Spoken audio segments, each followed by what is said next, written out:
Coucou tout le monde, ici Takta et je vous invite à découvrir les infos chaudes du jour avec moi. Tadej Pogačar, je ne cherche pas à écrire l'histoire, je m'amuse. Tadej Pogačar, je ne cherche pas à écrire l'histoire, je m'amuse, et ça continue, encore et encore. Un numéro en solitaire pendant près d'une heure, un de plus, un troisième succès. Premier League, comment Arne Slot a remis Liverpool au sommet. Débarqué à Liverpool pour succéder à l'imposant Jürgen Klopp et à son mandat de 9 ans, Arne Slot a réussi sa mission au-delà des espérances en AL, Foot Mercato. Canada, qui est Kaiji Adamlo, le suspect dans l'attaque à la voiture bélier ayant fait 11 morts à Vancouver? Le propre frère de l'assaillant aurait été assassiné en janvier 2024, conduisant leur mère à faire une tentative de suicide. La piste terroriste a été écartée. La bicyclette? L'un des plus beaux buts de ma carrière, Amine Gouiri, après son triplé pour l'OM face à Brest. Amine Gouiri a été ce dimanche le principal artisan de la victoire de l'Olympique de Marseille face à Brest, 4-1, lors du match de clôture de la 31e journée de Ligue 1. Le numéro 9 a inscrit un triplé, dont une remarquable bicyclette.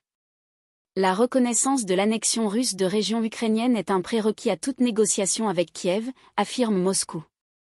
Bien que l'Ukraine ait jusqu'à présent toujours exclu l'idée d'abandonner notamment la Crimée, le président américain a estimé dimanche que la position de son homologue ukrainien à ce sujet pourrait changer. Budget 2026, François Rebsamen lance un pavé dans la mare avec la proposition d'un nouvel impôt local. François Rebsamen, le ministre de l'Aménagement du territoire et de la décentralisation, se défend d'un retour de la taxe d'habitation. Mais il milite pour une contribution modeste afin de financer les services publics des communes. À l'Accor Arena, Tyler, The Creator en communion avec le public parisien.